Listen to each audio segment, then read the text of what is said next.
So, horror in gaming. Yeah, so gaming has a lot of different genres in it. I mean, you got your JRPGs with Persona, SMT, Blue Reflection, and of course Final Fantasy.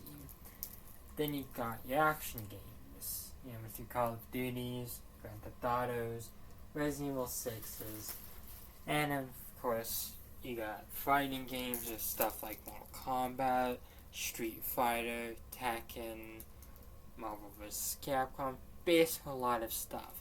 Then of course you got your RPGs with, Skyrim, Mass Effect, Expedition 33. What about horror though? Surely there must be some horror games, but how iconic are they? Have they done good in gaming? Or are they just, are they just simply something uninteresting?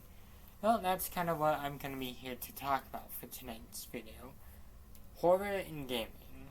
Now, I've technically already did a video like this on another channel, but I kind of wanted to take another look at it and really focus on it in more of a gaming sense. I also did want to take another look at quite a few other games I have previously talked about, because I've already done my list of, my favorite horror titles. So, let's just get into the video. And welcome to another episode of Late Night with the Moth Queen. So, of course, where has horror really began? Well, I mean, it's really tough to say, which were the first horror games, but I know a few of the first ones, generally were on Atari systems, but the first ones I really think of were, of course, on the older Nintendo systems, the NES and SNES.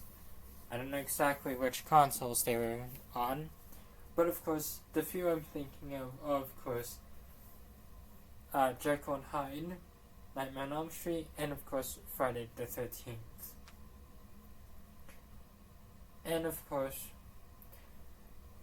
these are older games. Friday the 13th was released on the NES. And of course, Nightmare on Elm Street, I gotta look up that one anyways. But of course, that one was NES too. Same from Dr. Jekyll, Mr. Hyde. Now, sure, obviously, quality-wise, these games are generally not the best. I've heard plenty of complaints about these games. I've seen the Angry Video Game Nerd videos on these ones, and it's just safe to say that these games generally really weren't the best. But I feel like what they, what they lacked in quality, they certainly did make up for in regards for, really bringing horror into gaming. Then, of course, we skip forward a few years when, horror games generally actually were getting a bit interesting. We, of course, have Resident Evil. The Resident Evil series has been ongoing since 1996, and at the moment has about 10 major games, plus the spin-offs I will be talking about. And of course, I reviewed all of these up on my other channel, at least most of them. I've not talked about the original Resident Evil 2 or Resident Evil 3.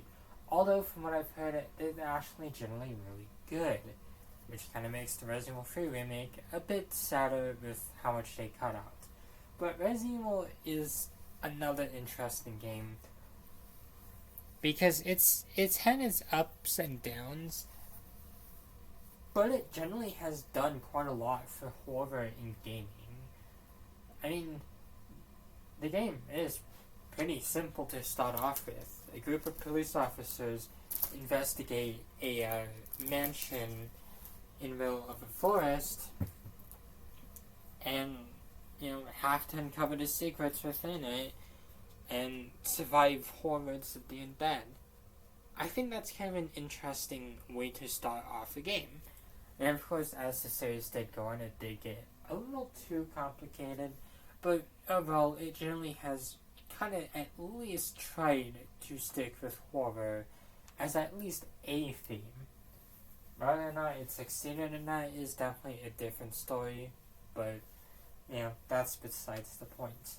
Resident Evil really just proved that horror can work in gaming, and it did pretty well. I mean, Resident Evil worked very well because it limited what the player could do. You don't get much ammo, you don't get, much healing items, and what you do get, you gotta be careful about it, because you can easily lose all your ammo if you're not careful, and generally just be stuck in a spot where you desperately need this ammo. And it's definitely improved quite a bit since its release. I mean, I'll even mention Resident Evil 7. That one, as much as I've criticized it, that one is generally, honestly, a really remarkable game. The handgun that you start off with doesn't really do anything, which encourages you to really focus more on survival rather than, fighting back against stuff. And I think it does pretty well, to be honest. And sure, other games have really just focused on doing something else, or, you'll just get plenty of ammo and not really have to worry about stuff. Then, of course, what about other horror games? I mean, Resident Evil seems like it has done quite a lot well. Well, let's take a look at the Doom series. As of now, I've played really up until Doom 16. I have not completed Doom 16 or Dark Ages yet, but I've completed the other games, and I feel like I at least do know a bit about what does make these games work and what really doesn't. And of course, that's just in my opinion. But of course, the original few Dooms, did not, the scariest, and, in terms of other games, but they're definitely interesting. Because, they combine horror and action together, and they generally do a really good job. And sure, well, the only really, primarily horror entry in the Doom series, I'd say is Doom 3, as that one feels like it takes on more of a survival horror aspect rather than horror action, which is what the other games felt like. But, regardless of that, the Doom series, in my opinion, generally has been, a gold standard with horror and gaming. Each new entry does something special, and it generally has always been a thrill to get to play these ones. Even when they did change, genres, like Doom 3, it still felt like a really good experience despite the huge change. I also would kind of say, I also would take a look at games like, Aoni. This is one I did cover on the channel and I did review it, but this one is generally one of the freakiest games I've actually played. The story is pretty simple. It's this bunch of students get caught in an abandoned mansion or abandoned hot springs, and they're being hunted by a monster. And sure, well, the horror of Blueberry Onsen is definitely a lot more complicated compared to the first one, as it kind of explains what the monster is, both are still scary, especially when you're being chased by those things.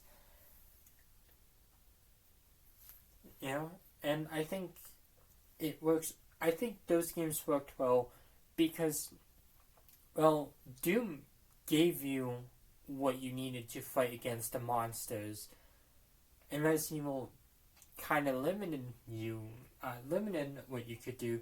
I only they just basically don't let you fight against these things at all, which generally makes it really terrifying because, sure, like horror games can work when they do let you fight back against the enemies. I mean, look at Doom.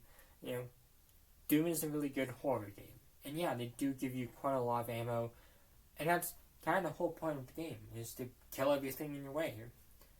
But with Resident Evil, it works with that because with them limiting ammo, it adds more tension.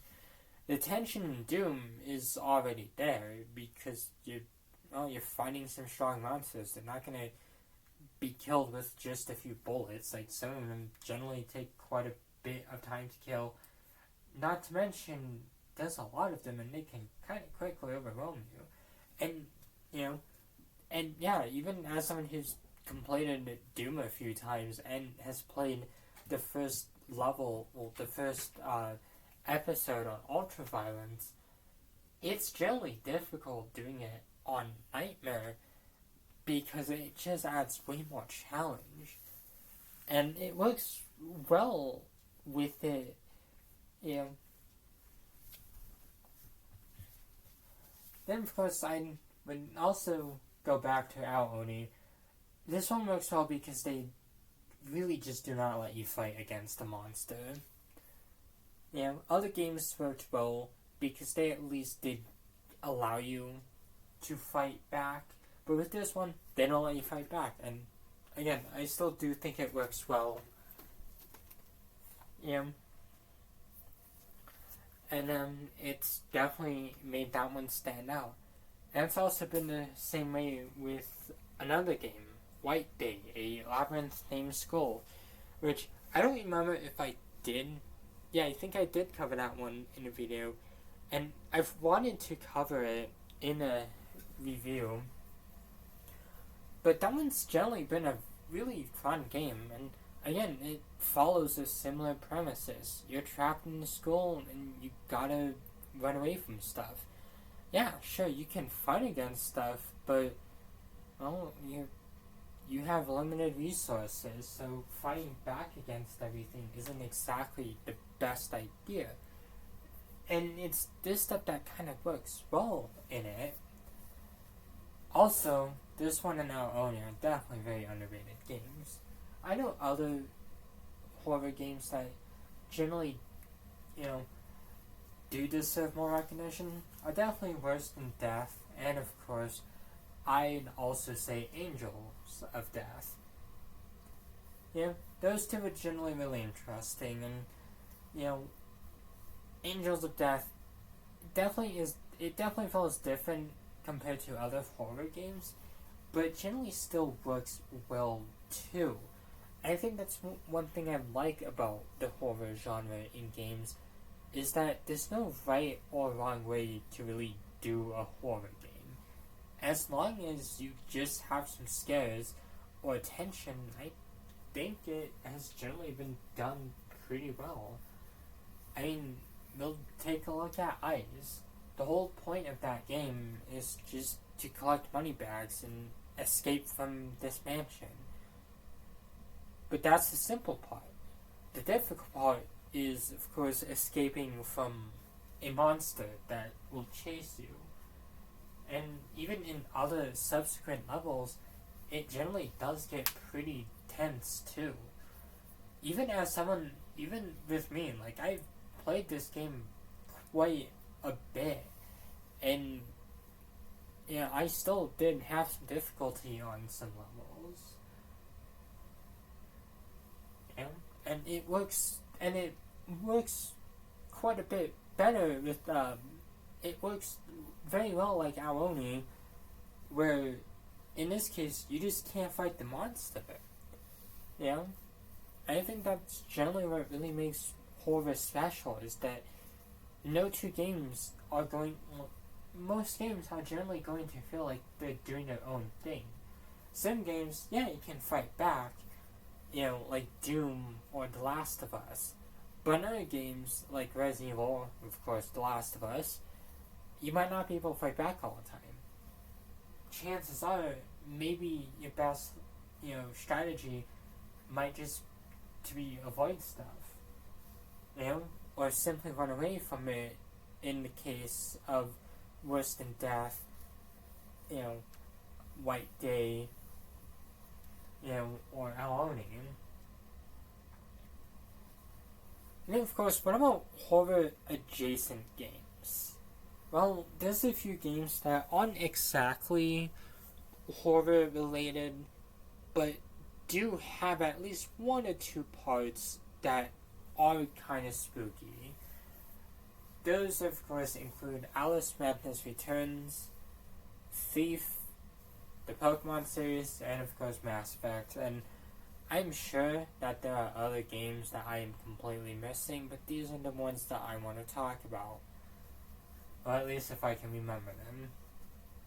So Alice Madness Returns isn't really too much of a spooky game, but it does have some really spooky moments throughout it. The game is mainly a hack and slash, but again, I do think it did some horror elements pretty well from what it's shown. And does deserve more recognition. Please, EA, please give us another one. Then, of course, we have Thief. I personally thought this one was pretty interesting. Well, the game is mainly just, about stealth. There's this one part where you are in a asylum, and there's a lot of stuff just kind of making noise, and it really made a really tense part of the game. Not to mention, there's also these creatures in the game, and you can't kill them, if I remember correctly. It's been a bit since I played this one, but yeah, it was generally just such a huge shock, because really before that in the game, you could pretty much kill most NPCs. But all of a sudden, you can't kill these things, and you gotta avoid them. And there's some tense moments in that, and it really added a lot of tension into an already tension-filled stealth game. And I love it. Then, of course, we have Pokemon. Pokemon has had some horror elements, or at least some scary moments. I've covered a few of them on the channel, but stuff that people would probably think about are, of course, Amir Town, Eul's Chateau, the Lumiose Ghost Skill, and of course, the Strange House. These are tiny parts of the games, and for the most part, would probably be easily forgotten, but they've had such an iconic, for the most part, they've had such an iconic, vibe to them, or at least iconic moments in the series, that generally have given enough fuel to keep them alive. And again, I think that they've done pretty well in regards to this, and it really, and certain stuff does show the creativity of Pokemon. Also it really shows the more spooky side of the games. Then, of course, next up we of course have Mass Effect. Mass Effect, for the most part, is not really that scary, but then of course there comes Novaria. Novaria is it's a cold planet. The NPCs are even more cold. And there's a very interesting mission with this one, because at first you're literally just on this mission to find Matriarch Benezia. But as you get further into the planet, you of course begin to realize that something isn't exactly right with that planet. And of course, as you do progress through the planet, it becomes very clear that some scientists kind of screwed around with stuff that they shouldn't, and they kind of killed them all. And Mass Effect, again, isn't really even much of a horror game, but Nevaeh generally feels like it could have been something out of a horror game, just with the backstory of what happened in the mission. And it really makes it more enjoyable. And personally, I kind of say games that have slight horror elements, or at least, have had, stuff like that, I generally think are among some of the best ones to experience. I mean, that moment in Thief generally made the game really good in my opinion, because really it was such a huge thing to really walk into. I mean, because most of the previously just dealing with people in that game, but all of a sudden you're dealing with these creatures or having to avoid them, or you're hearing stuff go bump in the night, and it generally really made for a tense experience. But of course, I guess in my closing thoughts, what do I feel that horror has done for gaming? I think horror has done quite a lot for gaming. It's given us quite a few really interesting franchises, and it of course has, allowed people to really. It has allowed people to really, you know, dive deep into what can make us, uncomfortable or scared. Not to mention, there's also some really good games that have come out from all this. And, it's also fueled countless videos on YouTube, or such, or other media forms, and you gotta respect that. As for my thoughts, I like horror. I think the genre is pretty cool, and I would definitely love to see more stuff like this in regards, for like other game franchises or such, or just, in the future, just, I would just like to see more horror in gaming and generally some really cool things in it. But of course, these are really, this is really all I just had to say. But thank you all for watching, and hope you all have a wonderful night. I've been your host, and this was the Moth Queen. Well, this was Late Night with the Moth Queen.